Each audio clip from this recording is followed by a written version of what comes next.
Bueno, buenos días, buenas tardes para todos.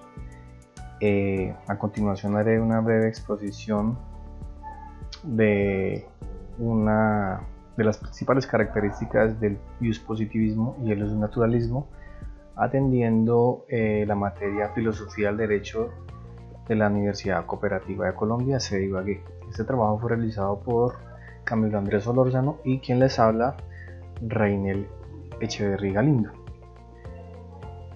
Entonces, empezando con esta breve exposición, debemos decir que el naturalismo, sus preliminares nos remontan hasta el comienzo de la filosofía en Grecia. La ley de la naturaleza era una ley esencial en la primera época del pensamiento griego. Según Heráclito, todas las leyes humanas se nutren del uno divino.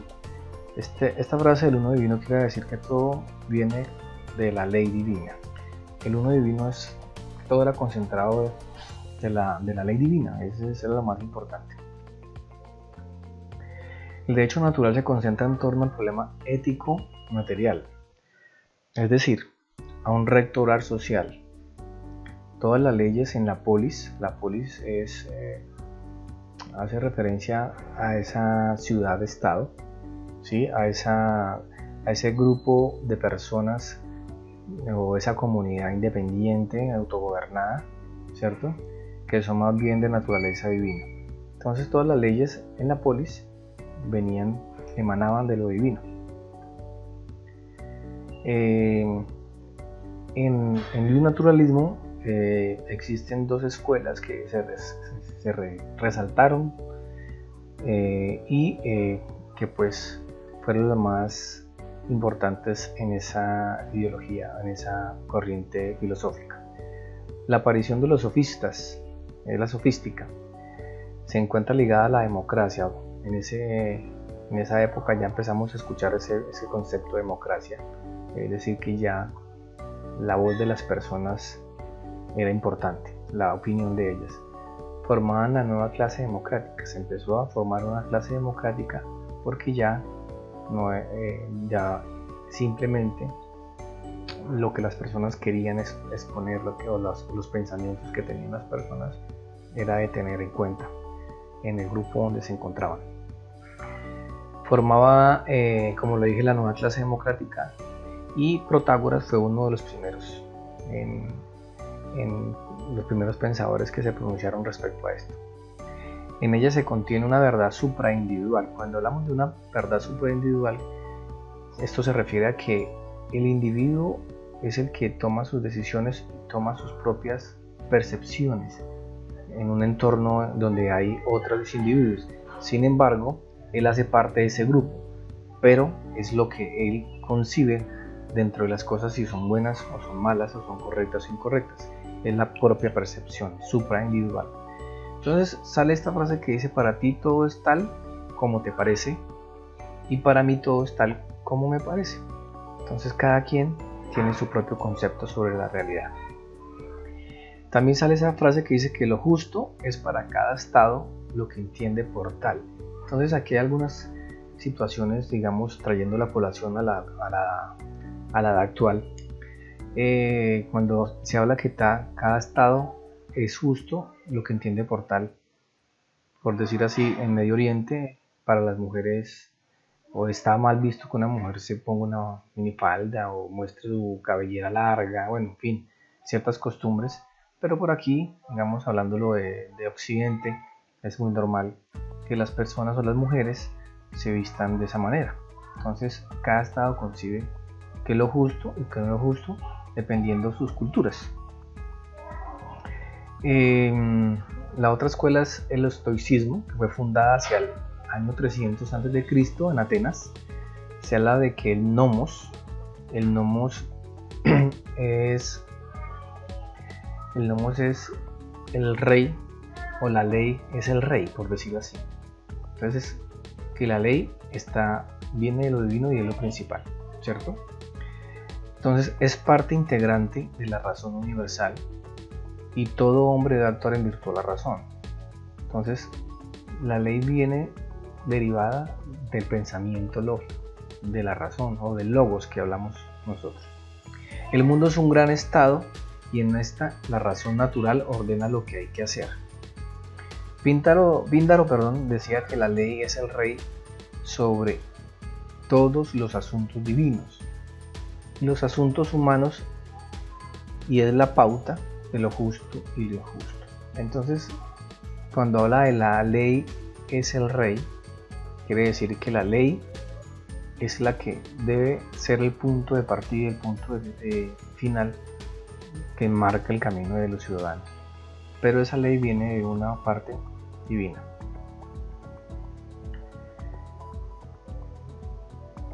El naturalismo, entonces, tiene sus etapas. Hablamos de la etapa del derecho natural cristiano medieval, que incorporó ideas de origen helénico. Los helenistas es bien conocido que tenían tendencias muy marcadas de tipo religioso, ¿sí? Se consideró que la razón divina creó el mundo y el logos es la voluntad de Dios. Aquí donde traemos el tema de logos es como una frase que identifica la razón y el pensamiento. Entonces todo tiene que ver con la razón, ¿sí? San Agustín convierte las ideas en pensamientos de Dios y fundamenta la eternidad y la inmutabilidad de estas. Es decir que cuando hablamos de inmutabilidad y eternidad, quiere decir que siempre va a ser así, que no debe cambiar, no, siempre se conservarán de la misma manera, que todo emana de los pensamientos de Dios. Además, San Agustín creía que la voluntad es libre y teníamos albedrío para adoptar o rechazar diferentes acciones dependiendo de la aplicación de esa razón, que era con tendencia o con ideología divina.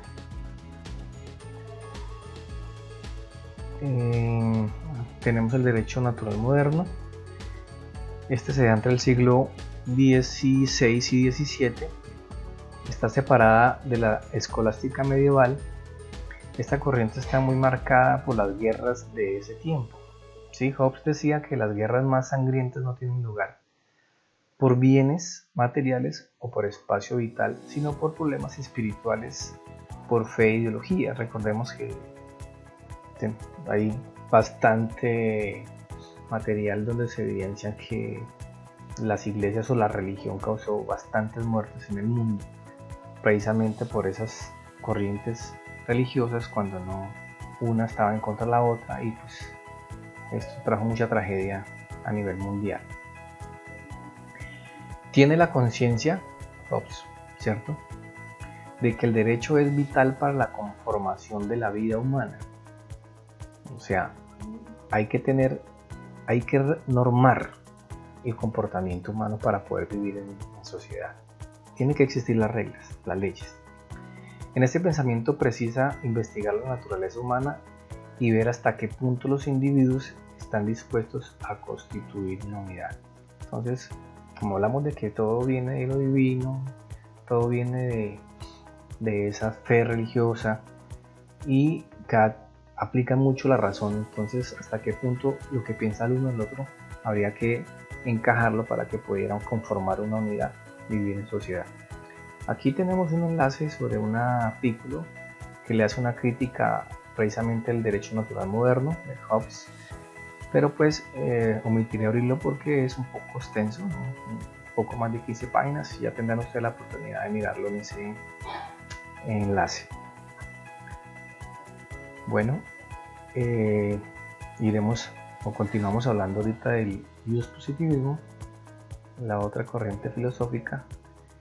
Y el positivismo es un movimiento que surge al inicio del siglo XIX con algunos pensadores franceses como Henri de Saint-Simon y Auguste Comte, muy conocido.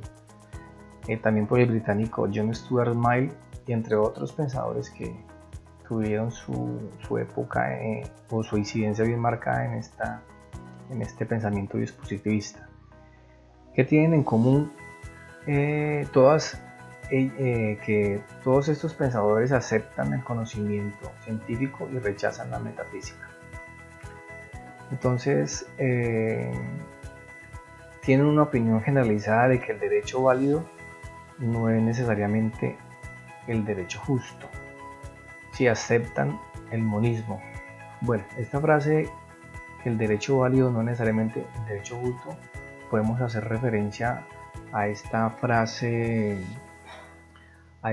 que dice dura lex sed lex, dura la ley pero es la ley, ¿cierto? Aunque parezca dura, pues hay que cumplirla. Entonces a esto también hace referencia el positivismo, porque aunque parezca que no es justo, pues hay que cumplirlo, ¿cierto? Y aceptan el monismo, como lo dije. El monismo es todo lo contrario al dualismo, es decir, que solo hay un derecho válido, aceptan un derecho válido o una corriente filosófica válida. A lo contrario hay un naturalismo que aceptan el derecho positivo y otro natural, como que ambos son iguales o tienen la misma validez. Aquí también dejamos un enlace de un videito que habla o explica muy bien lo que es el monismo. Las escuelas dispositivistas suelen dividirse en dos grupos principalmente, los funcionalistas o realistas y los estructuralistas o normativistas. Aquí tenemos que ver que los funcionalistas basan el tema de la ley como función, qué función tiene la ley para la sociedad, y los estructuralistas van más ligados a la norma, a lo que dice la norma. Bobbio, este pensador, en su teoría general del derecho, diferencia a los positivistas de los realistas, pero es claro que se opone al naturalismo, ¿cierto? Entonces, los funcionalistas o realistas se centran en la pregunta: ¿cuál es el derecho eficaz? Ya sea ante los jueces o la sociedad. Entonces, cuando hablamos de funcionalista es porque si es eficaz, no es la función que tiene, o sea, si es aplicable o no es aplicable. El funcionalista se pregunta por la función que tiene el derecho en los campos jurídicos y sociales, la utilidad que le va a dar. Por eso es esta gran diferencia. Y tenemos los estructuralistas o normativistas que se centran en la pregunta: ¿la norma es acorde al ordenamiento jurídico? Quiere decir que todo tiene un orden. Estamos hablando ya aquí de que una norma tiene que estar ajustada o concatenada a otras, de pronto en mayor jerarquía, que no puede salirse de ese rango de lo que manda la ley para que tenga su validez. Este define el derecho mismo desde una norma jurídica y un ordenamiento jurídico, como lo acabo de mencionar. Las fronteras entre ambas corrientes nunca fueron muy claras, ya que según algunos actores ninguna puede desprenderse enteramente de la otra, pueden ser como más ligadas. Por ejemplo, Kelsen explica que la eficacia determinaba la validez de la norma en tres casos: la costumbre, que solo es costumbre y lo eficaz en el entorno social, lo que se puede aplicar, lo que sirve; la revolución, que le da a la nueva norma fundamental la validez, es decir, la innovación, algo que pueda permitir o que pueda superar alguna dificultad que se haya presentado; y la costumbre negativa, que la define, que si una norma no es aplicada pierde su validez. ¿Para qué sirve una norma si no se puede aplicar? Aquí entonces nace el tema de la teoría pura del derecho. Esta teoría fue planteada por Kelsen. Esta fue fruto de un modelo cientificista universitario desarrollado en el siglo XIX, es decir, ya hace parte de un modelo científico que fue a base de mucho estudio, mucha observación, mucha experiencia. Y Kelsen criticó muchas escuelas del derecho debido a que consideró que había muchos elementos ideológicos y políticos que impedían la expresión adecuada de esta. Tenía mucha subjetividad, muchas posiciones, y Kelsen se radica más en que la norma escrita como está, obviamente respetando unos estándares de jerarquía. Kelsen separó el derecho de cualquier elemento extrajurídico. Lo que esté por fuera de la ley, que sea extrajurídico, no tiene nada que ver con el derecho, y los categorizó en los diferentes tipos de normas. Por ahí, de ahí nace la famosa pirámide de Kelsen. Aquí hay un dedito también que habla muy preciso del tema, o explica lo que es la teoría pura del derecho, muy concreto, muy exacto. Me permito entonces continuar haciendo una breve descripción de lo de la pirámide de Kelsen que habló Kelsen. Aquí nos muestra que la pirámide básicamente tiene tres niveles: un nivel fundamental, un nivel legal y un nivel sublegal. En el nivel fundamental encontramos las constituciones en todas las naciones, en todos los países, que es la norma rectora, la que regula a los demás, el demás ordenamiento jurídico, todo tiene que desprenderse de ahí. Y el nivel legal, que son las leyes orgánicas, las leyes especiales, las leyes ordinarias, los decretos de ley, algunos reglamentos, y el nivel sublegal, que ya es a nivel de ordenanzas, las mismas sentencias y demás. Bueno, hablando ya de la teoría pura del derecho, quedando claro lo que es la teoría pura del derecho, continuaremos realizando una breve reseña de los autores de ambas corrientes filosóficas.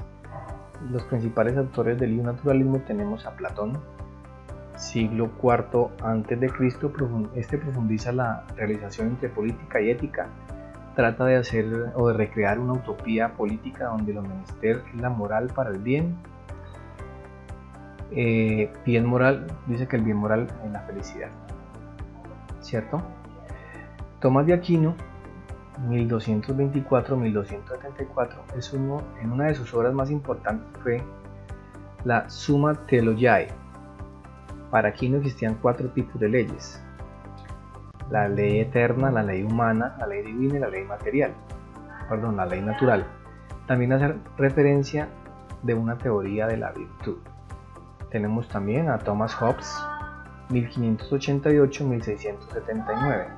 Su teoría es que todo en la naturaleza está ligado a la física y otras entidades naturales no pueden existir, ni la mente, el alma, ni eventos sobrenaturales. Según él, todos los animales, incluyendo a los humanos, no son más que máquinas de carne y hueso. John Locke, 1632-1704. Según él, los estados tienen como función principal proteger tres derechos naturales: la vida, la libertad y la propiedad privada. En su modo de ver, la propiedad tiene un límite. A esto debemos sumar un derecho más aparte de los anteriores, que es el derecho a defender estos derechos. Desde el punto de vista positivista tenemos a los autores Henry de Saint-Simon, 1760-1825. Es uno de los padres de la sociología, también lo consideran el iniciador del socialismo. Fiel seguidor de la teoría de los tres estadios, retomado posteriormente por Comte. Tenemos a Augusto Comte, 1798-1857, quien en 1842 escribe Curso de Filosofía Positiva. Comte se refiere a positivo a la ley de los tres estadios: el teológico, el metafísico y el positivo. Este último es en base a leyes universales establecidas a través de la ciencia. El espíritu positivo, que se encuentra en la matemática, la astronomía, la física, la química, la biología, la sociología o física social. La sociedad se basa por leyes para controlar su comportamiento. John Stuart Mill, 1806-1873. Lo bueno para él es lo bueno para las mayorías. Es una respuesta epistemológica para los asuntos humanos. La única fuente de conocimiento es la experiencia. Él es un empirista y estudia los asuntos humanos de una manera científica. Hans Kelsen, creía yo que el más importante de esta corriente positivista, 1881-1973, decía que la visión de él era respecto al derecho, que es puramente positivista. Este le llamó la teoría pura del derecho. En esta obra purificó el derecho de ideologías o moralidad, es decir, lo purificó, lo eliminó las ideologías y las moralidades y excluye cualquier idea del derecho natural. Kelsen concluye que toda norma emana de otra norma y el origen de esta es la norma.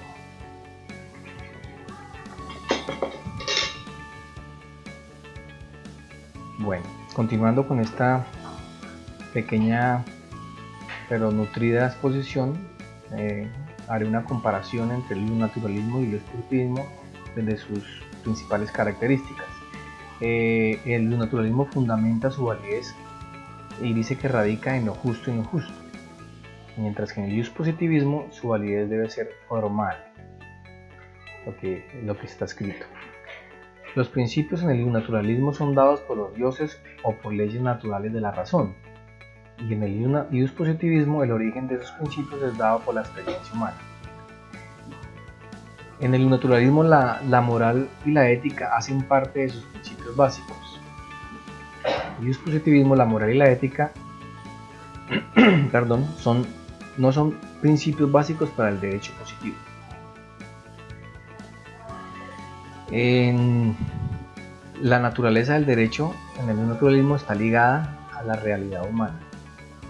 En el positivismo la naturaleza del derecho está ligada a la voluntad del legislador, lo que quería o lo que pretendía cuando hizo la norma. El naturalismo considera que lo justo es todo lo moralmente correcto.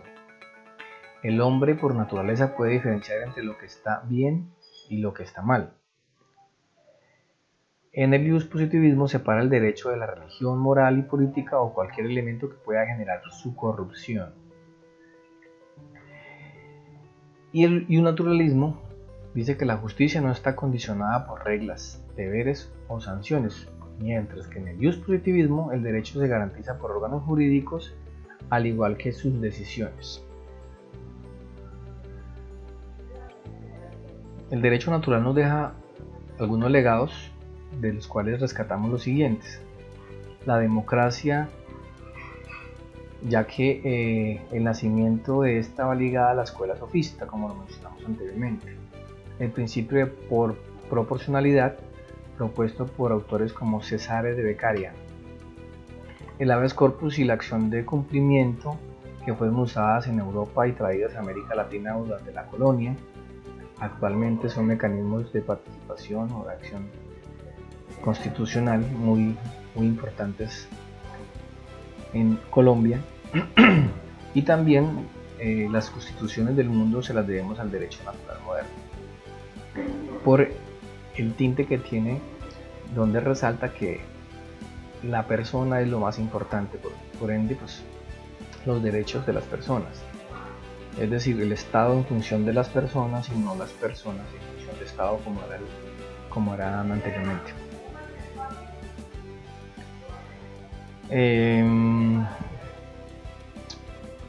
Haremos también un análisis seguido aquí de las posturas en la normatividad colombiana que tiene el naturalismo y el positivismo. Una pequeña relación de artículos que contienen las posturas de cada una. El artículo 2 de la Constitución, hablando del naturalismo, establece que es un fin esencial garantizar los principios del derecho. El artículo 41 de la Constitución dispone que en las instituciones educativas será obligatorio fomentar las prácticas democráticas para el aprendizaje de los principios y valores. El artículo 53 de esta Carta dispone las obligaciones del Congreso para preservar los principios fundamentales. El artículo 94 dispone que los derechos y garantías contenidas en la Constitución y en los convenios internacionales vigentes no deben entenderse como negación de otros que, siendo inherentes a la persona humana, no figuren expresamente en ellos.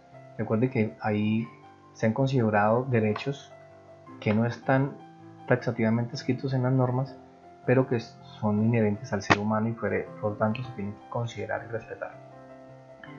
También tenemos una sentencia, la C-284 del 2015, una demanda de inconstitucionalidad contra el artículo 4 de la Ley 153 de 1887, que contenía la expresión los principios de derecho natural, y la Corte lo declaró inexequible porque es que no podemos hablar de derecho natural, sino principios del derecho como un conjunto.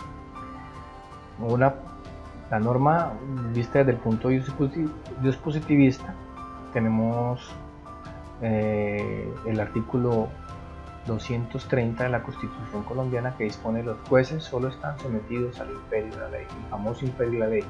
La equidad, la jurisprudencia, los principios generales del derecho y la doctrina son criterios auxiliares. Es decir, la ley es la ley y hay que cumplirla, y las otras posturas son auxiliares para aplicar el derecho.